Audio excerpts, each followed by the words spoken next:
रुक करेंगे हमारे सहयोगी विचित्र का इसी खबर पर ज्यादा जानकारियों के साथ सीधे हमारे साथ जुड़ गए हैं। विचित्र, एक बार फिर से हिमाचल प्रदेश में मौसम ने करवट ली है और मौसम विज्ञान केंद्र के अधिकारी को हम सुन रहे थे। उन्होंने कहा कि फसलों पर इसका बहुत ज्यादा असर नहीं देखने को मिलेगा क्योंकि कटाई का काम लगभग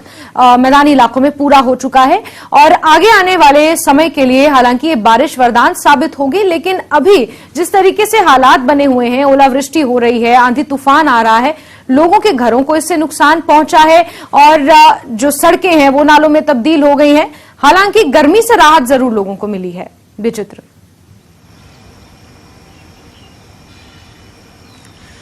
जैस्मिन, देखिए, अगर हम लोग ग्राउंड पर जाकर देखें तो मौसम विज्ञान केंद्र तो भले ये कह रहा होगा कि इसके निकट भविष्य में जो है वो सुखद परिणाम देखने को मिल सकते हैं, लेकिन जो दुखद परिणाम है हम उन पे पहले चर्चा करना चाहेंगे। दुखद परिणाम ये है कि करवट आज ही नहीं ली है मौसम, इस साल तो करवट लेता ही रहा है मौसम। सर्दियों में जब बर्फबारी का सीजन था तब बर्फबारी नहीं हुई, तब गर्मियां पड़ रही थी, और जब बारिशों का सीजन नहीं था तब बारिशें हो रही थी। यानी कुल मिलाकर हम लोग ये कह सकते हैं कि ग्लोबल वार्मिंग जिस तरह से हम लोग कहा करते थे उसका असर कहीं ना कहीं अब देखने को मिल रहा है, और शायद इसी का नतीजा है कि किस तरह से जो है जब फसल की कटाई का वक्त था उस वक्त लगातार बारिशें हो रही थी और गेहूं की फसल किस तरह से सड़ गई है, कितने हेक्टेयर में यहां पर किसानों को नुकसान हुआ है। अगर हम लोग अभी अब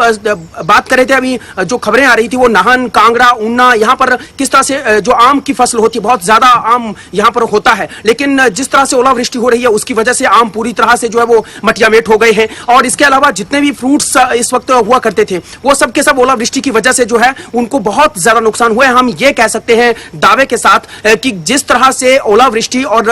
बेमौसमी बारिश हुई है उसकी वजह से जो है जितने भी बागवान थे उनकी कहीं ना कहीं कमर निश्चित तौर पर जो है इस साल जो है वो टूटी है। इसके अलावा हम लोग ये देख रहे हैं कि वेजिटेबल्स जो हुआ करती थी वो भी अब बेमौसमी बारिश की वजह से जो है वो सड़ रही है, गल रही है, जिसका निकट भविष्य में जो है वो उसका दुखद परिणाम हमें महंगाई के तौर पर जो है वो देखने को मिल सकता है। अब हम बात करें तूफान की, तो कैसे अभी सुबह का ही वक्त है, बीते कल जिस तरह से तूफान आया है और एक पक्के मकान की एक अगर छत इस तरह से उड़कर जो है वो घर से छत उड़ जाती है तो ये अपने आप में ही बहुत चिंता का सबब है। अगर पक्के मकान की छतें उड़ने शुरू हो गई तो कच्चे मकानों का क्या हश्र होता होगा या क्या हुआ होगा, इसका अंदाजा लगाना सहज ही इसका अंदाजा लगाया जा सकता है। और ये तो वो लोग हैं जिनकी अप्रोच न्यूज 18 नेटवर्क के साथ ही उन्होंने अपनी तस्वीरें जो है वो हमें सहज ही तुरंत भेज दी हैं, लेकिन बहुत से लोग ऐसे भी हैं जैस्मिन जो गांव में रहते हैं, ग्रामीण क्षेत्रों में रहते हैं, शहरों की भी बात कर लें, उनके घरों की छतें भी उड़ी हैं, लेकिन वो लोग हम तक अप्रोच नहीं कर पाए हैं, हम तक पहुंच नहीं पाए हैं, प्रशासन तक वो अपनी बात नहीं पहुंचा पाते हैं। तो ये लोग हमारी मार्फत जो है वो अब अपनी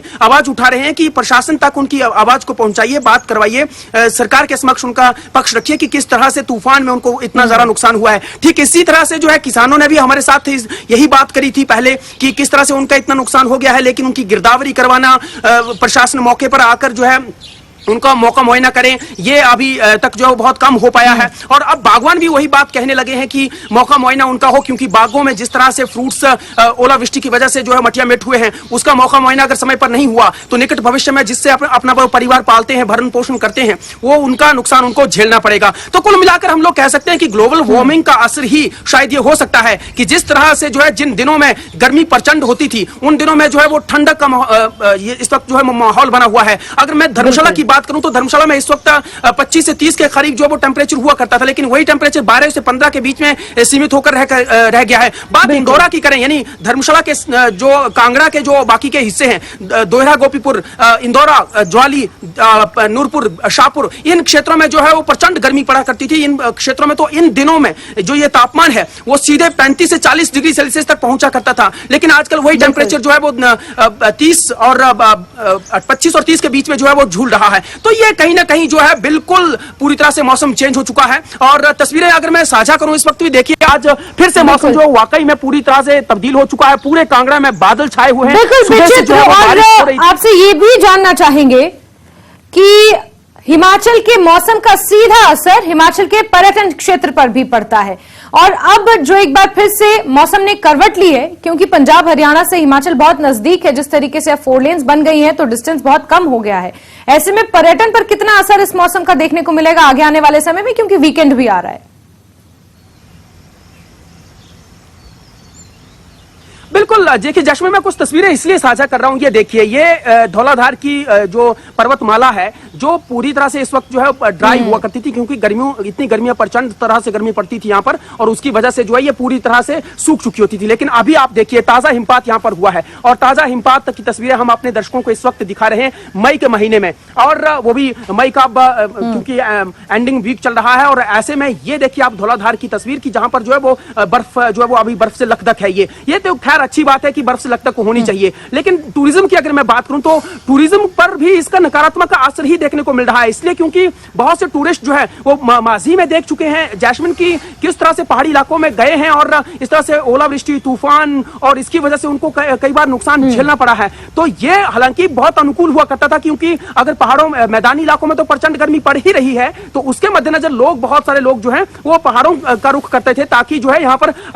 ठंडी फिजाओं में जो है वो उसका लुत्फ उठा सकें, सैर सपाटा कर सकें और ठंड की राहत ले पाएं। लेकिन क्योंकि अब जो पर्यटक आ रहे हैं वो थोड़ा सा सजग हो रहे हैं, और बार बार जो है प्रशासन और सरकार भी ये अलर्ट जारी कर रहा है। बिल्कुल विचित्र। तो कुल मिलाकर कहा जा सकता है कि अभी के लिए भारी तापमान से राहत जरूर लोगों को मिली है, लेकिन ये कहीं ना कहीं ग्लोबल वार्मिंग के ही साइंस हैं, जो आगे आने वाले सालों के लिए अच्छे संकेत नहीं है। विचित्र, आप लगातार हमारे